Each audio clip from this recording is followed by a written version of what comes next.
That's not your problem. I don't need that. Good morning, everyone, or good afternoon, depending on which part of the globe you're at. You're joining us for the impact of COVID-19 on supply chains and food safety.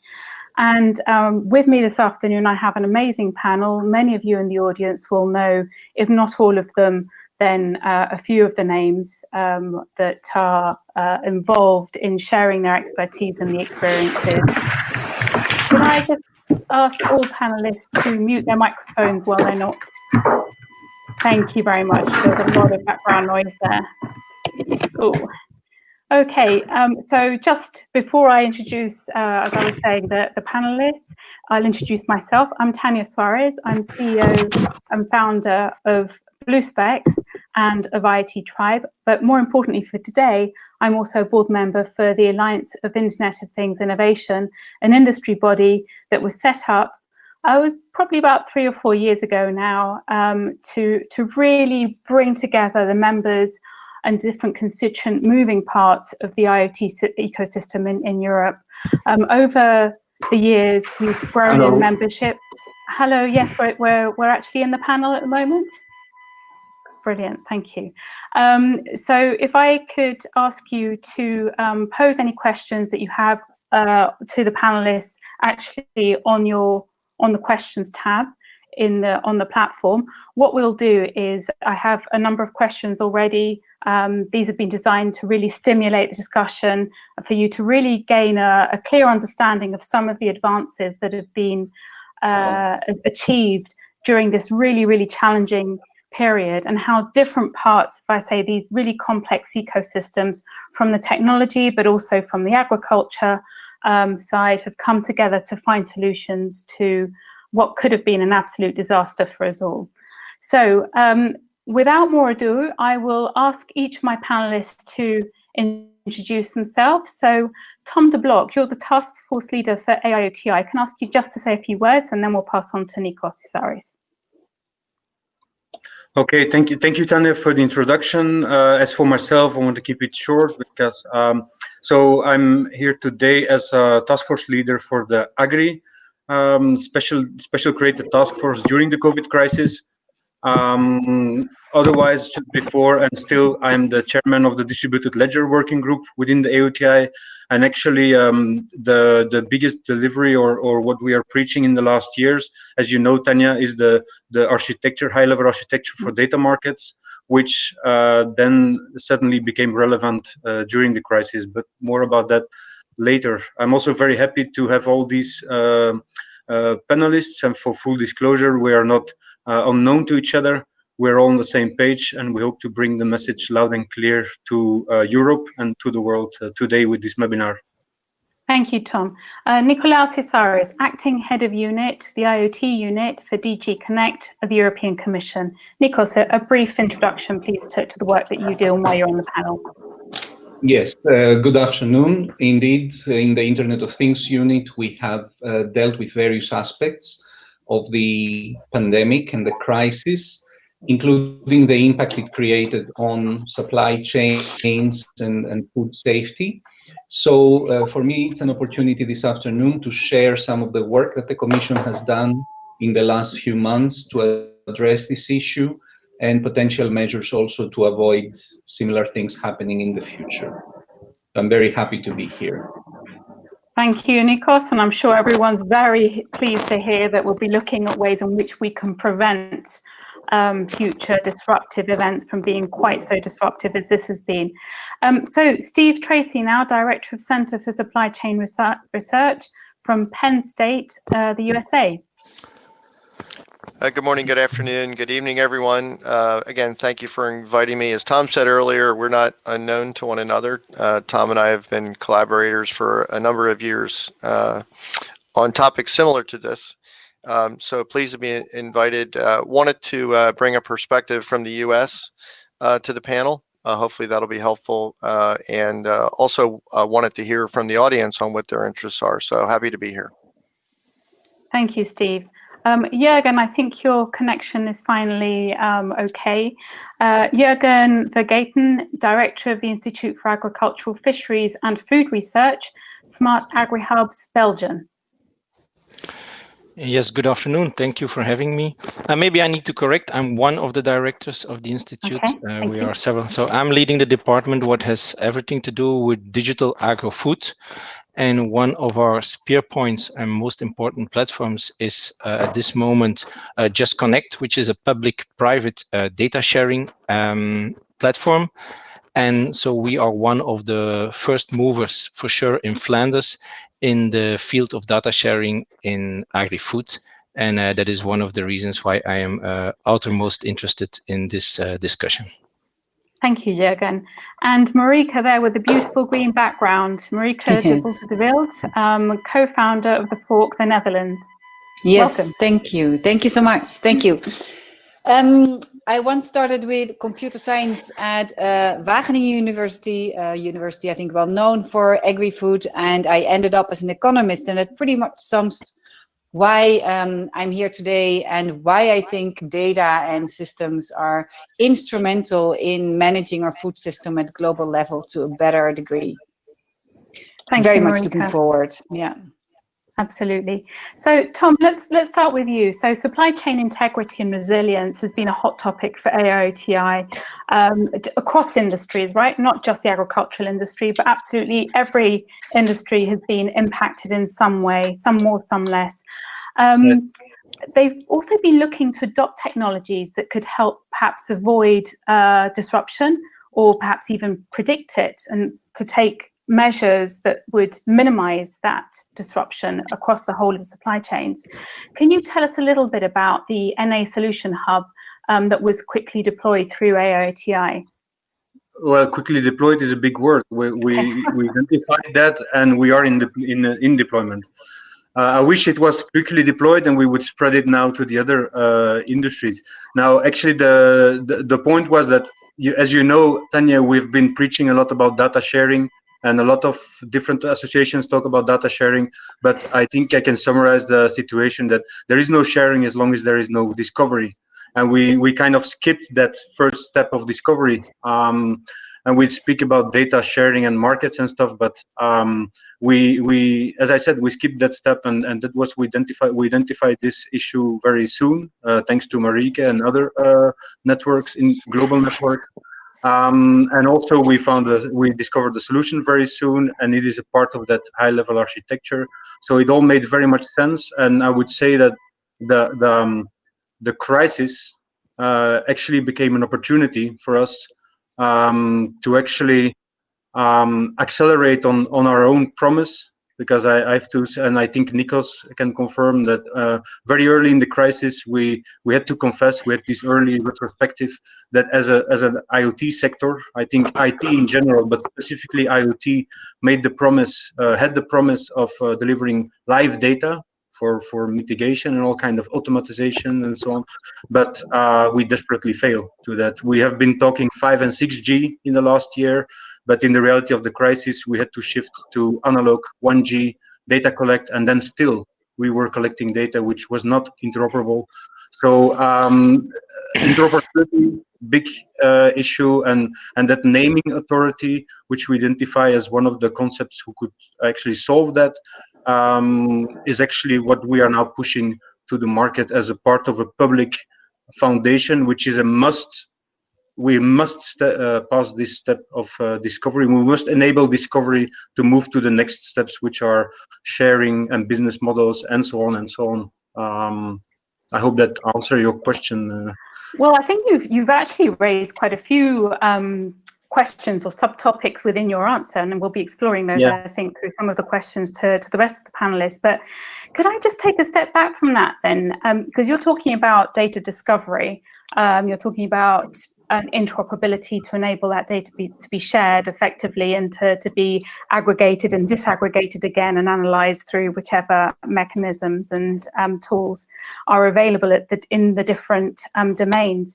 Yes. But Nikos, if I could come to you, how easy was it for you as the European Commission, as an entity that is everyone looked to deploy solutions that were relevant or enable at least people to access resources that were relevant across Europe?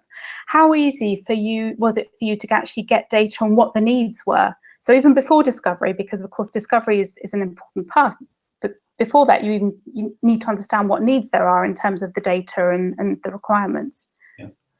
Well, I have to admit it was not an easy task. It was extremely difficult since the beginning, especially in the very early, when countries had shut down their borders unilaterally, and effectively they had shut down the economy to slow the spread of the virus.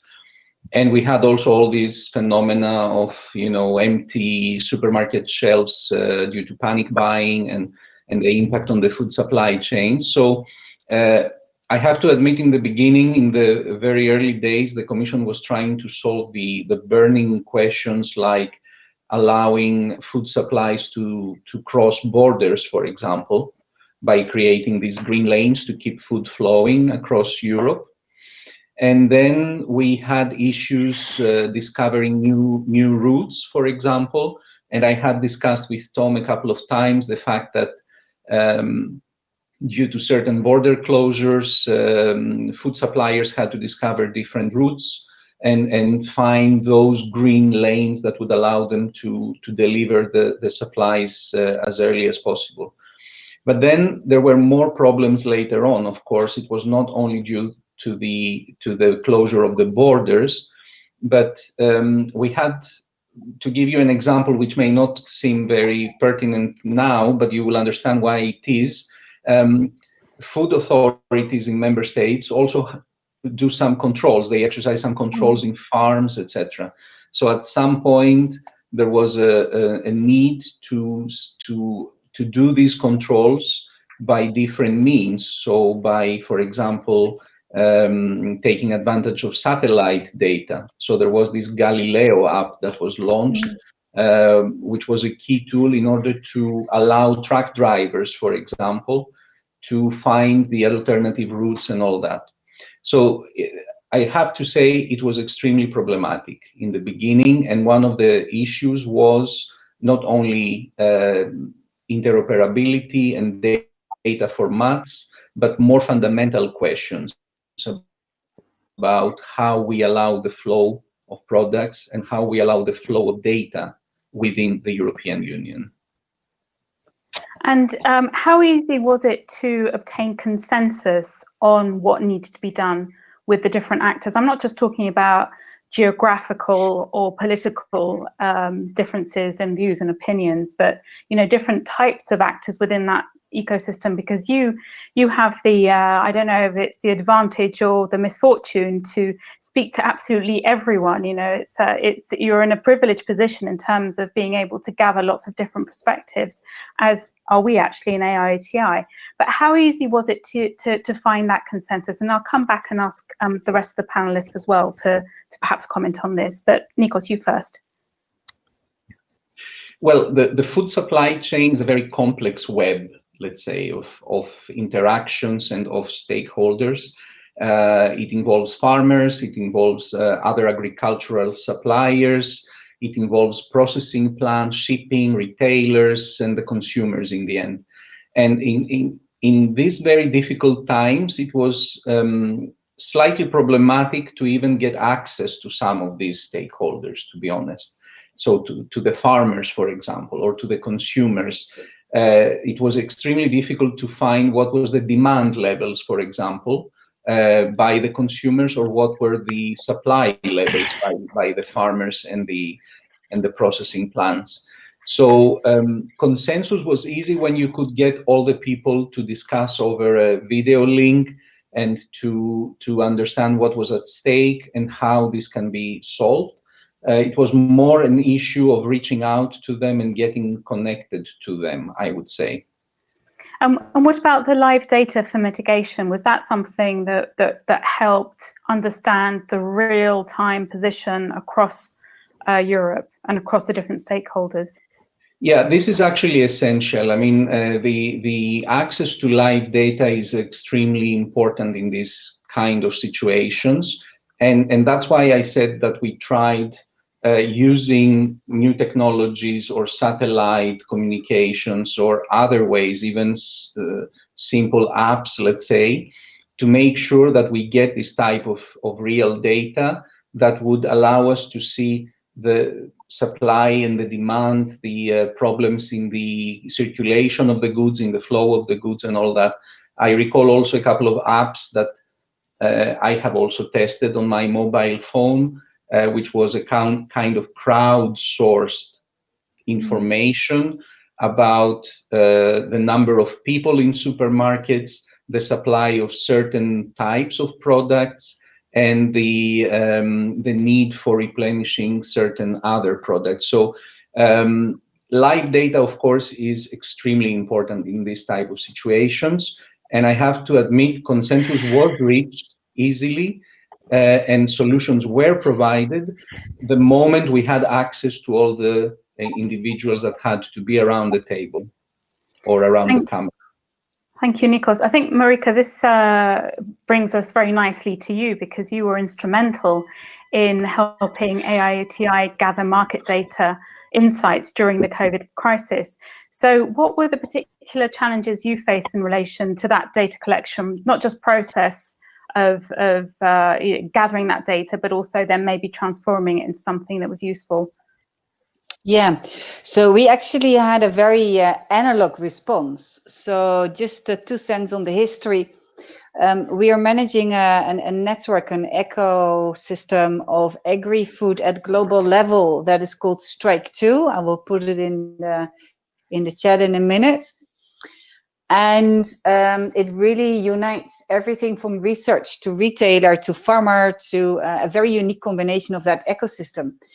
And when the first signals of COVID came around, we decided to actually see each other online to understand what's happening, because in the end, if anything, it of course very much strengthened the realization that data that we have is very limited.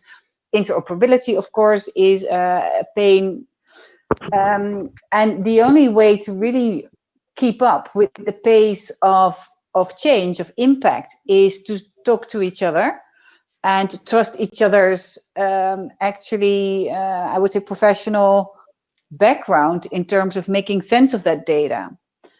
And yeah, it's really where this information chaos, I hope, is going to be turned into a stronger, definitely political agenda for pushing interoperability centerpiece to policy making.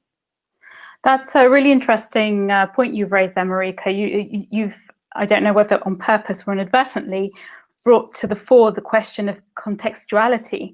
So you're saying that actually this was a group of people who are highly experienced, so we're able to take some of that data and not just look at numbers and crunch those numbers and obtain, you know, some insights that were numerical or automatic, but also we're able to contextualize those with, in some cases, decades of experience of dealing within this ecosystem and understanding what it was that was important in all this sea of information that we tend to be deluged, you know, presented with on almost a daily basis.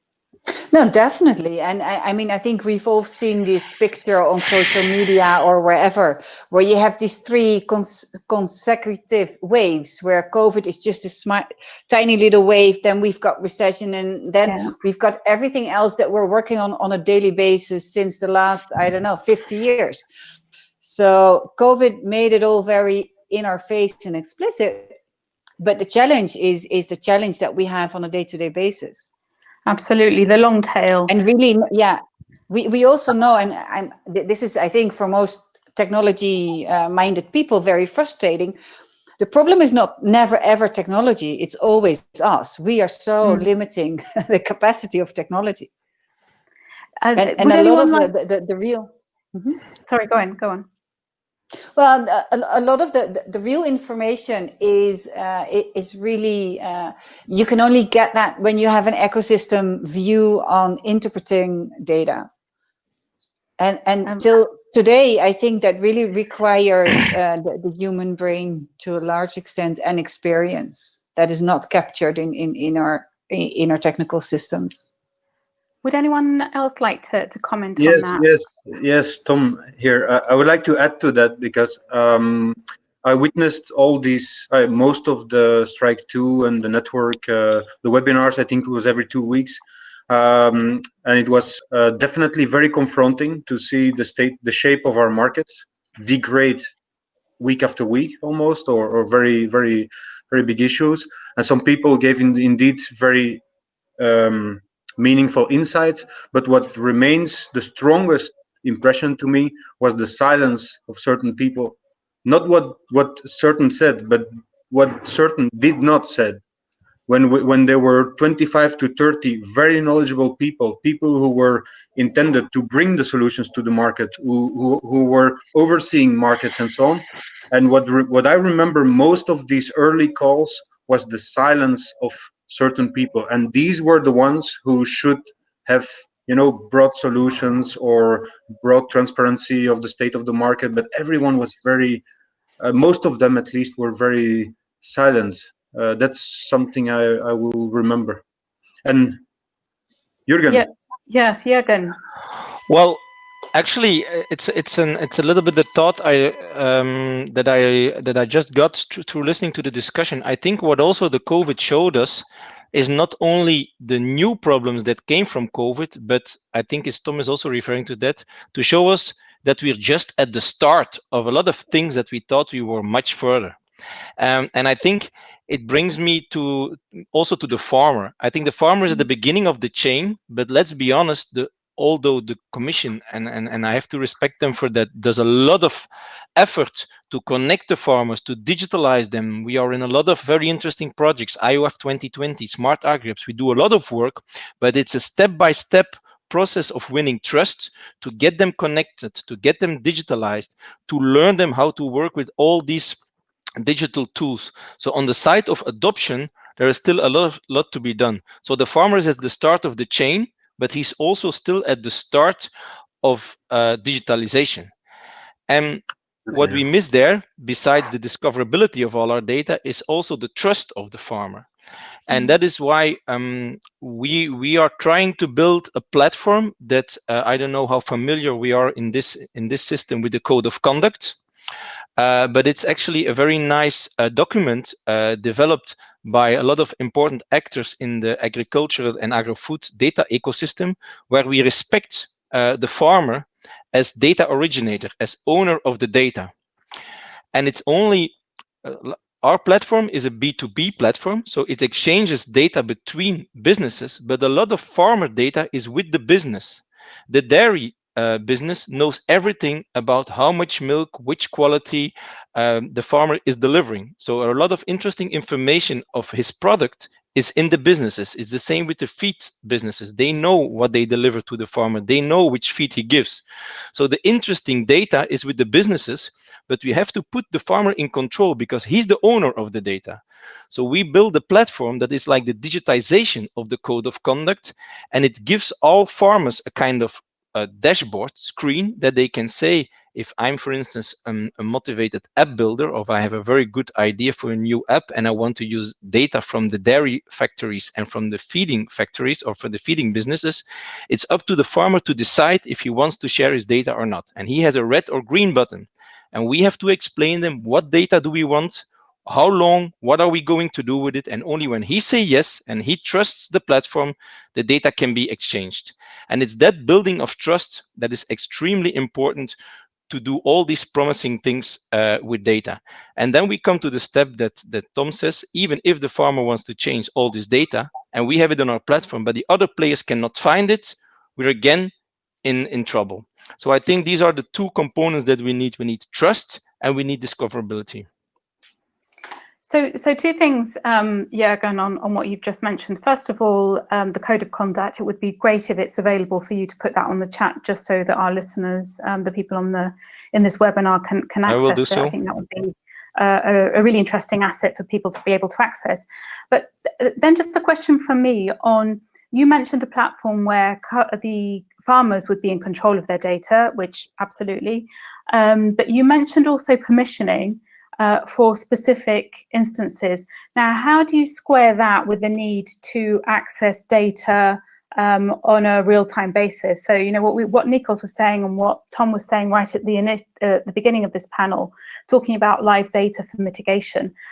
How do you square that with that permission having to be given by the farmer, you know, every time someone wants to use that data? That is actually a very good question, and the way we are addressing it now, it's still under development, because at this moment it's very nice that you directly pinpoint a problem. The farmer has to give his agreement nearly for each question. At this moment, the idea is that you could like develop a profile as a partner, as a farmer, that you could be a farmer who says yes by default, a farmer who wants to have a lot of detailed information before he says yes, and a little bit like on the stock exchange, you could be a very independent decider that wants to see every possible stock, or you could go to your bank and say, look, I'm a low risk taker and do everything for me. So that is the way how we see it evolve in the future, that farmers could be in a default position or in a kind of profile. Because indeed for this live data, it's difficult. But of course, to make it concrete, once you say yes to live data, you don't need to say yes over and over again. It stays yes until you recall your consent. Oh, thank you, Joe. Is that clear?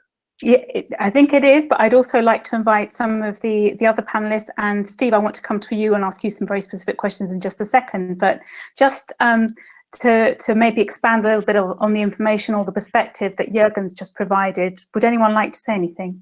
I think that's actually a bit too deep into the sharing and the context. I think it makes sense at this point to step a little bit back and to see what is the biggest risk, for example, of any market. But we focus on agri-food. I think in agri-food we're speaking goods and services, very vital goods for society. And I think I also hear Nikos mentioning that we were looking for certain routes. So when you ask about resilience of the food supply chain, we need systems that actually allow us to flexible reroute. That's actually a function with the market, what the market should support, flexible rerouting, which we were enabled to do now. It had to be done manually and so on. So it has to be enabled in a machine to machine economy on a data level and immediate live. For many reasons. If you project us a bit further for ecological footprint and so on, we also need to know the footprint of several. And I would like to take one specific example, because when we talk about metadata, ontologies, vocabularies, people don't really get a catch on what it actually is. And I would like to give credit to Bart for this example, which I always use, and it's very clear. Actually, if you want to give him proper credit, Bart who? Bart, the president of OGC, Open Geospatial Consortium. So I think you all have searched for online flights, just flights, travel, and when you use this sky scanner, the fact when you put your destination and you hit the button, it search for a whole lot of flying companies, and it gives you a list with certain parameters, with maybe footprint, with accessibility, pricing, and so on. That's enabled by a common vocabulary. That's enabled by metadata, and that's exactly what our market needs. If you project that on food supply, any food supply system should be able to flexibly look and search for goods and services to reroute and so on. And it all starts with the proper metadata infrastructure. And with good ontology. Yeah. Can I hop in here? Because absolutely. At Wageningen University, my previous life, I worked at the university, and nobody wants to know how many data models we've got running, and data models that have more than 30 years, right, of existence. And by and large, I think we are failing, and there's a reason why we fail. And I actually think that this is where new technology comes in, because I really think that new technology makes a leap on the necessity of sort of sound ontological models. And I definitely want to really stress one thing. I think we need one thing, and actually right here, right now, and that is regulation. Because if you look at the GDPR, I'm as a citizen, I'm really proud of the GDPR, but that organizes things. And I think in terms of food and data and being able to have access to data when you need it, we need rules and regulations there. We need a European Union who really, who has some strong, clear guidelines on what to do. Private sector won't solve it. Nikos, there's a call to action for you there. Is that more homework for you to take away after this call?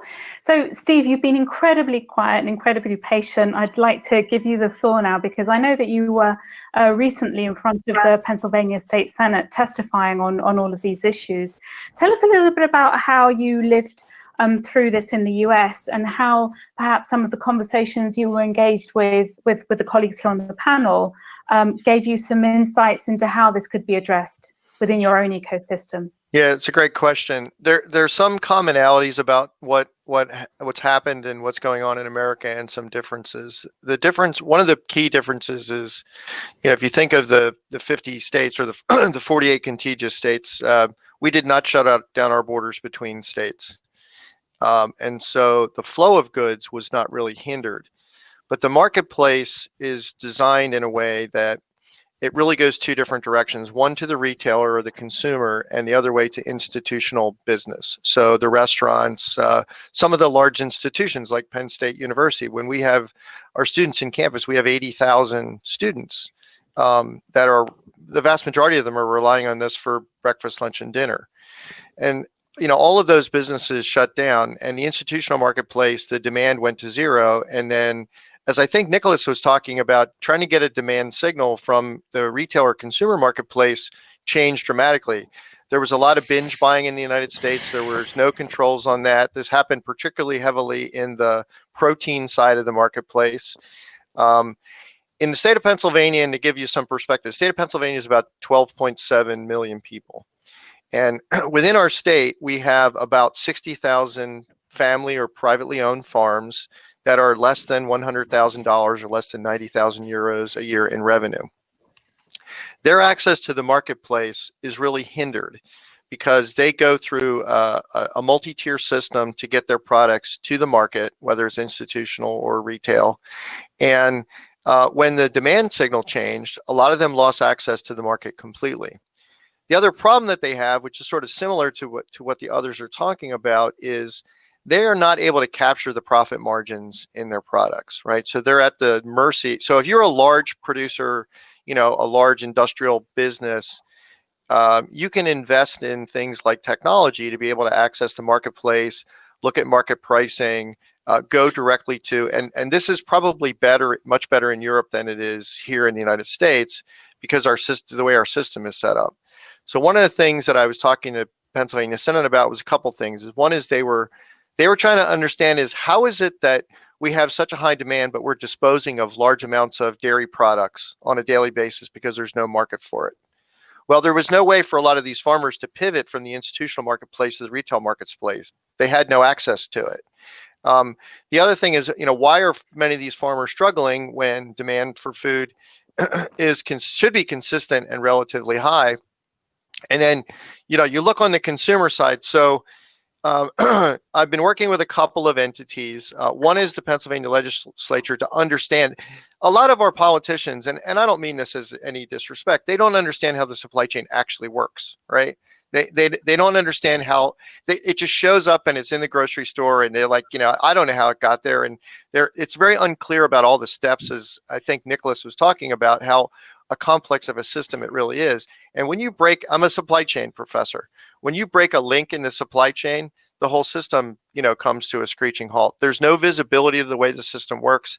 If you're one of those 60,000 family farms in the state of Pennsylvania, you don't have any visibility as to where your products are going ultimately to the consumer.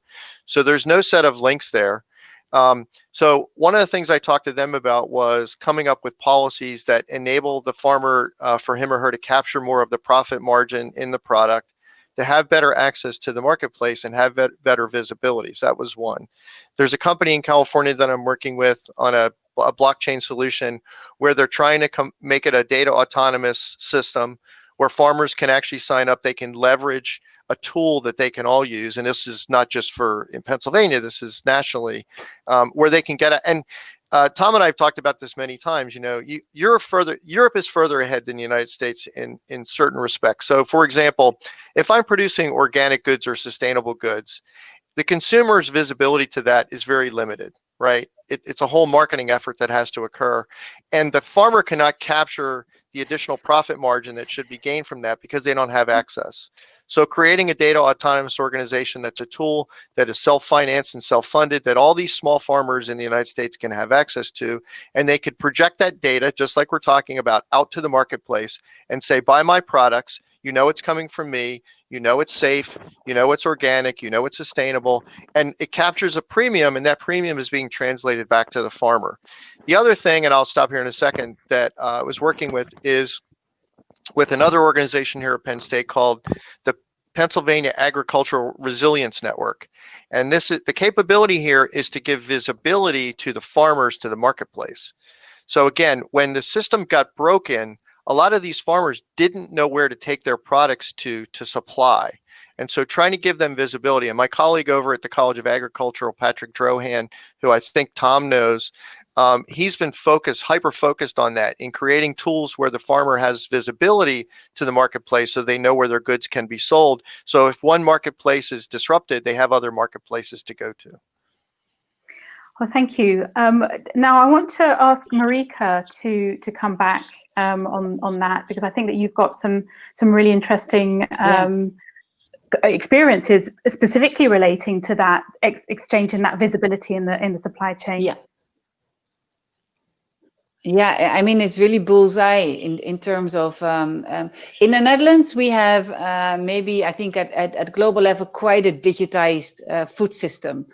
And as exactly what was pointed out, when sort of international markets break down, at least temporarily, because nobody knows what's happening and borders are being drawn up and there's no more transportation, etc. There's such an opportunity for local to local markets. And what really struck me is that in the Netherlands, the response to finding local markets has been very off the digital sphere. It was very manual. It was very sort of key initiative focused. And I really, it was such an opportunity to, I mean, we have the technology. So we could have really sort of boosted. Mute. Sorry? You were muted for a second. Oh, it was just a second. It's fine. No, we heard you. We heard you. Don't worry. All right. Okay. Cool. But I really think it was a missed opportunity. But it's also apparently that is the state in which we live. So I think it's a call to action for everybody. Let's make our markets digital. Jürgen, please. Yes, I want to connect to what has been said before. Indeed, we saw that a lot of the short chain supply, as we call it then, is totally not yet digitalized. And there is a huge opportunity there to build platforms, because what we saw in Brussels, somebody can be asking for potatoes, but in 50 kilometers away, they have too many potatoes, and these two things are not getting connected because there is no digital connection between those platforms. And that's a little bit because it's also a totally different ecosystem. They are not directly focused on digital technology, so there is still a lot of work to be done there to bring those two things together. And no discovery, yeah. So there is no discovery, but there is also no adoption yet there, because those farmers doing short supply chain, we are now doing a huge acceleration there because we saw the problem. They are not into the digital world yet, so there's a lot of opportunity. Yeah, just to emphasize Steve's point, I mean, policymakers, politicians, people who are sort of making or are actually dishing out the budgets in times of crisis, they don't understand digital, and that is, I think, a key problem. That is really what we need to work on. I think it depends on the policymaker, right? But Nikos, you're trying to say something. Yeah. He's understanding it very well. Actually, quite a lot of there issues. Is some nuance. Yeah. I would like to maybe starting Yeah, maybe starting from the last one regarding policy making and understanding digital. You know that as one of the responses to the crisis, the EU has proposed this recovery plan, which is a financial, of course, envelope, but you have to see into the details, and this has a huge digital component. And this is, and there I will touch upon many things that the previous speaker said very rightly. It touches aspects, even like skills, digital skills for farmers, because we said farmers, there is this asymmetry in the market where in other ecosystems you don't necessarily see that, but in the agriculture and food ecosystem, you see that there is an asymmetry in terms of information, whereas the farmers do not engage, let's say, so much into the digital and the information. You have, on the other hand, more powerful, for example, machinery, equipment associations, or manufacturers. You have platforms who understand digital, who understand data, and they understand the value behind that.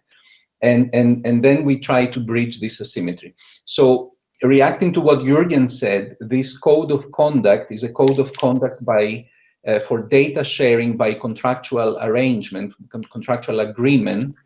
And what I wanted to say in what Jürgen said, I think the technologies will find a way about consent, for example, how the farmers would give consent to share their data. And we have the GDPR example where similar mechanisms for giving consent have been designed. The question is the one of really who owns that data, what are the governance rules behind this sharing of data. And for a pilot platform, that can be easily solved, but overall, we need what Marike said, we need regulation. And there you need to define what are the rules of data sharing, data access, put the farmer into the power position, etc. The last thing I wanted to say, and this also reflects a bit on what Steve said, I just wanted to remind that the European Union also published this farm to fork strategy. This farm to fork strategy is a strategy in the context of the Green Deal, and it is about food security. It is also about many other aspects. And I think what we are trying to do is also solve this live data availability issue. How can you bring the local potato producer that has excess production together with that demand side that needs the extra, let's say, products? I think we lost Tanya, so maybe Jürgen, you can go ahead. Okay, thank you from the to get the word. I think one important component that we have not discussed yet is the business model. I mean, a lot of things are possible, and honestly, I don't think that it depends on the training of the policymaker or the knowledge of that. Once there is a business model, everything becomes possible. And to go back to the short supply chain, when we talked to the farmers when they were in full business during the COVID crisis in selling locally because the supermarkets could not follow and there were empty shelves, they were like, yeah, but I'm doing more than enough business at this moment in this type. The digital will bring me extra costs, will bring me more investments. What is the money for me? And I will, another example that we have a very evolved use case in smart potato processing, where we have a company that develops a smart machinery. But the farmer does not understand why I should invest in this expensive machinery if none of the value that is created in the chain comes back to me. Because the value that comes from this smart machine is used in the potato processing industry and in the retail. They are creating extra value. And I don't want to pinpoint anybody, but the data is going up the chain and some of the value has to come down the chain because the farmers have the feeling that they do the investments but don't get enough value back. And as long as we don't find the solution for that, and I know part of the answer is, yeah, but digitization, I'm totally into precision farming, will help them reducing their costs, but there is a limit on how much you can reduce the cost of the farmer. Reducing is one, but we have to get the value of their product higher.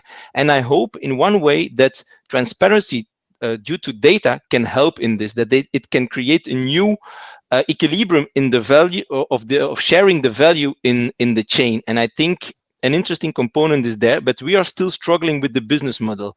My last sentence would be the concrete example that we're looking now is that, for instance, processing industry develops models where they take part of the cost of this new machinery instead of the data that is then delivered with this machine. So the farmers see an exchange there. And I just wanted to add that component to the discussion. Yeah, I think that's the point. That's the point I think that I was trying to make earlier, is that in our markets, the farmer does not capture the full value of what he or she is producing, and that's a shame. And the two big tragedies. And by the way, this has nothing to do with COVID-19, because this is a universal truth that's going to apply later. I don't know the situation in Europe, but the two tragedies that we saw during this that I tried to emphasize, and if you're trying to get policymakers to understand why this is important, number one is, if we look at all the food that was disposed of and wasted during the current crisis, because we could not connect supply and demand. And on the other side, particularly in our country, food insecurity went up dramatically. We already had food insecurity to begin with, and we were not able to get, I'll use milk as an example. We were not able to get milk from the dairy to, young kids in the cities who didn't have access to milk anymore because they weren't going to school. That's a real tragedy. So linking all these things together, and back to what you were saying, moving more of the value of the end consumer purchase back to the farmer, I think are kind of just a few things that we could focus on. Say, if we could just do these couple of things, the system would be so much better. So the key thing that I'm taking away from this is equilibrium, equilibrium between the different parts of the system. Did I drop off again? No, you didn't. Okay. Sorry, I don't know what's happening with the internet anyway. So the key takeaway that I'm seeing, as I say, from different perspectives here, is that idea of equilibrium. So making sure that value is derived in different parts of the ecosystem and is attributed to the different parts of the ecosystem. Just on that, I'm just going to ask you to provide some final. Yeah, go on. Yeah. I think we can summarize that, and I think it was also one of the terms we used in Penn State University. I think if you're all looking for that business model, one of the business models is transparency is value, and that brings what Steve mentioned: the fact that if you don't have transparency, you have, let's call them, I don't know if it's honorable, but like pocket fillers along the chain. And if you have transparency, everyone is allowed to take an up margin, but finally transparency brings value to each of the actors in the chain. Or it's an enabler to balance value on the chain. But still, the business model, the business model for transparency is very much in debate, because yes, on one hand, everybody talks about radical transparency. On the other hand, we see a very different movement in real commercial markets, where long commodity markets, like for example soy, are very complicated, and transparency is the language, but the practice is different. And the business model is not so clear, because is the consumer going to pick up the bill, or are retailers going to pick up the bill? And again, I really think that regulation is able to speed up basically data ownership models, and therefore data earning models. And I think we all agree that there needs to be more business or value sticking at soil level, because in the end, if there is no innovation capacity left at soil level, we all have a problem. Let me just pick up on something, Jörg, and I'll come to you in just a second. So the other thing that I think that everyone is none of us are naive. Data is also power. If you have access to data that nobody else has access to, you can just take the Facebook model, for example, then you can make an inordinate amount of money out of that, and you can really establish a competitive position. So I think that that's where, Marika, you're also saying that the policymakers, so the European Commission, for example, can come in to establish a level playing field, at least, for people who have, and actors in the ecosystem that have perhaps less bargaining power, such as smaller farmers, you know, whether they're in the US or whether they're in Europe. So, Jürgen, you wrote in the chat that transparency has value. Would you like to expand on that? No, what I wrote in the chat was to help Tom, because that was his point, and I like the sentence. Transparency has value, but I wanted to come back to what Marieke pinpointed. Of course, we need regulation. I'm not going to debate that, but even if tomorrow it's already quite clear in farmer business that we will respect the farmer as data originator. They don't like the word data ownership, so data originator. But even if it's clear that you're the owner, and somebody else buys it cheap from you and makes a lot of value with it somewhere else, regulation is not going to help you in or ownership is not the issue there. They buy it cheap and they get the value elsewhere. So how can we, and maybe regulation can help there, you have a point, how can we help farmers to organize in such a way that they can sell the value together, because each farmer alone does not have so much value in his data.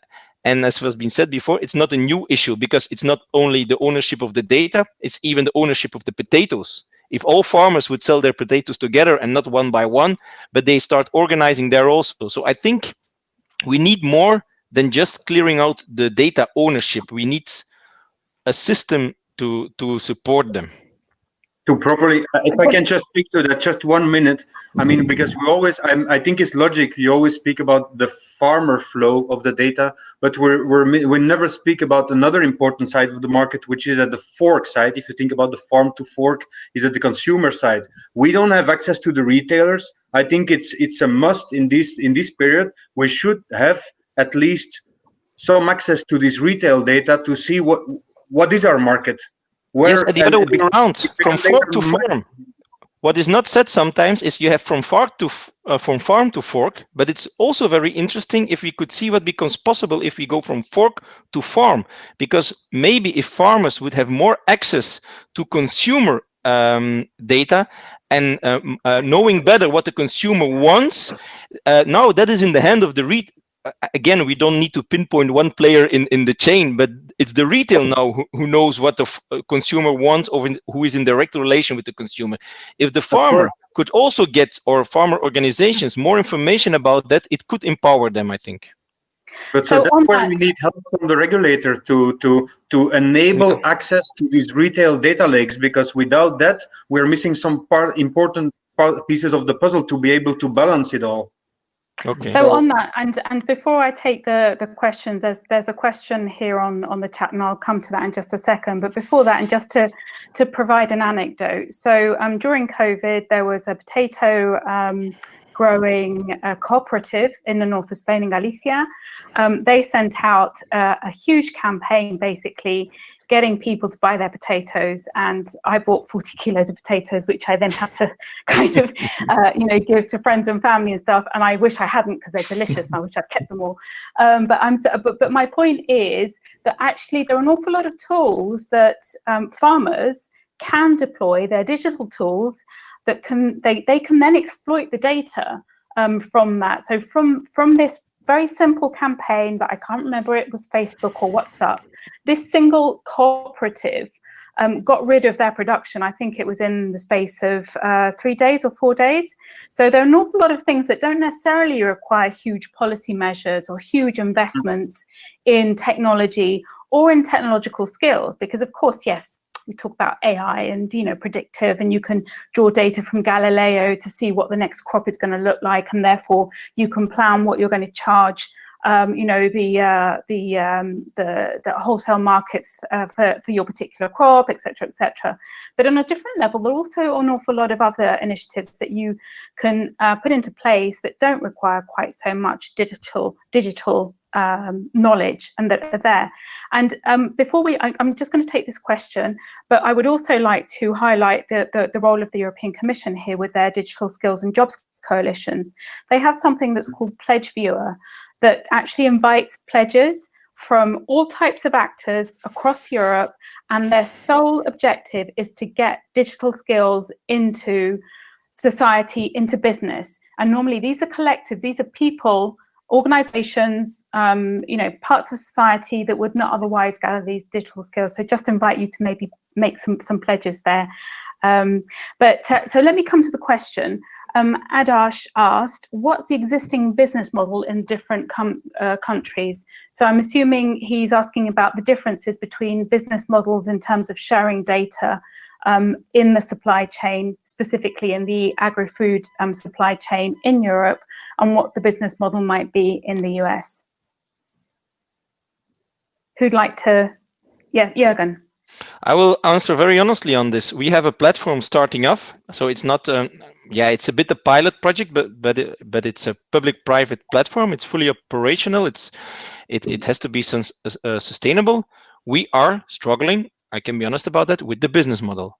It's not clear for us how much does a data source have to pay, or a data user. We're still struggling, and we are start testing the first models. Mostly sources can come on the platform for free, and users will have to pay for the data.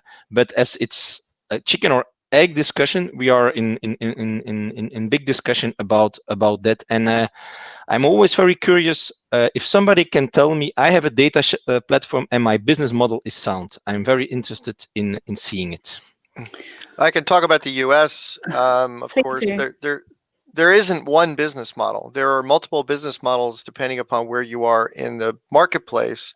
And I think Tom and I are in violent agreement here in if we can make the data, if we can get the data across the businesses available on scale, then the business models will be an outcome of that. So they will change and adapt to accessibility to new transparencies. Today, a lot of what drives the business models that functions are the people that hold the power in determining the market prices, right? And that could be the retailer in some cases, or it could be the institutional provider. It could be the wholesaler in certain produce markets. So where I'll call it where the smart people exist that have access to the data and ability to analyze it is where all the profits go, right? And we need to have more of a utilitarian approach, and then the business models will be an outcome of that. The business models that exist today are actually part of the problem in not making it work as efficiently as it could.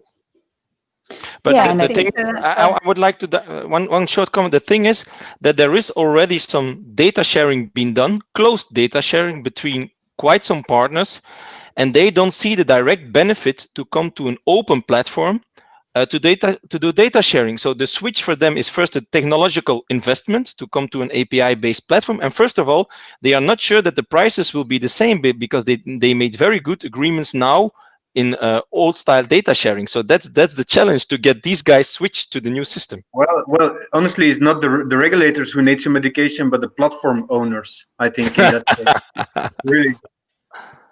Yeah. In either case, it sounds like Marika, very, very, very briefly, because I've got a final question for you all. Well, for Tom and then for you all. Yeah, I think overall there's a lot of belly feeling in terms of data and open source, and maybe it's not just policymakers. Maybe we all need to sort of get a better understanding of how data models really work, because basically they're not as threatening as they look. Okay, so Marika there saying there's a lot of gut feeling, I think is what you were trying to say there, around the data models and not necessarily a science around it. So Tom, before I move to the final question, just let us know what the listeners can do to join AIOTI and access all the assets that we've been developing throughout COVID to manage their supply chains better. Well, I think it has to be, I don't know who's exactly in the audience, but I really want to stress also that we are a non-for-profit, and we are preaching like a public foundation, which with evidences we can claim that we need to build the foundation first, even before, because everyone's asking for business models and sharing mechanisms and trust and so on. And of course, I mean, you know better than anyone here in this call, Tanya, that we have this high-level architecture, and accidentally the business model is driven by DLT and so on and so on. But I'm in this kind of refusal phase where I don't want to let people dream about business models, because it just, to me, doesn't make any sense now to talk about it as long as we didn't succeed to stabilize the foundation. What kind of stable business you can imagine to build if you have an unstable foundation? So I really want to focus now on the first chapter, which is data discovery. We can talk about sharing mechanisms. Many people talk about it, and then also business models, of course, and governance. It always comes back. We have answers to that. We have a whole white paper and stuff, which is ecosystem driven and so on. So that's what people can expect from the AIOTI in the coming weeks and months. We are going to publish evidences on the first step, which is data discovery. We have the ecosystem approach. We have governance chapters. I would invite anyone with interest to the subject of in the agri-food market or in any other sector, because definitely agri-food is a cross-domain. You have smart mobility, you have smart cities at the demand side. So there's a lot of traction and a lot of recognition about the issues we have been facing and also the proposed solutions. Again, we're not preaching any brand for full transparency. I'm also not part of a supplier, or I'm not preaching any brand. We talk about a model, a market model.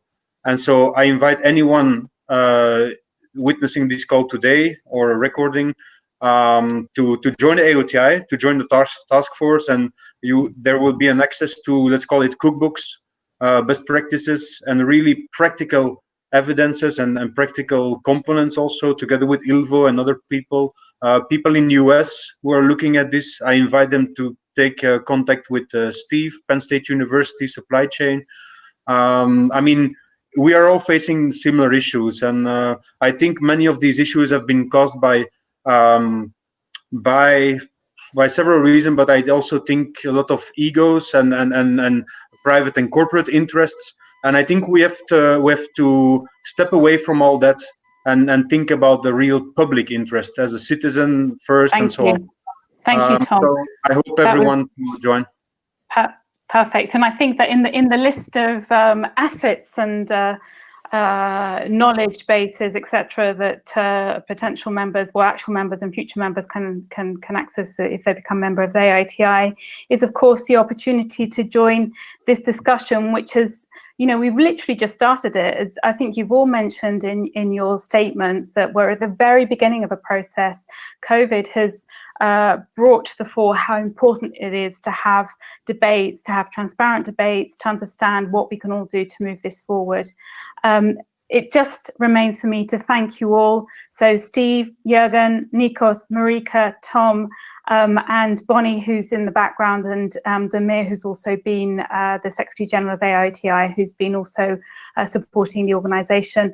All of you, please do connect with us. We really look forward to continuing the debate with you offline. Thank you very much. Bye-bye. Bye-bye. Bye, Bye. everyone. Bye-bye. Thank you.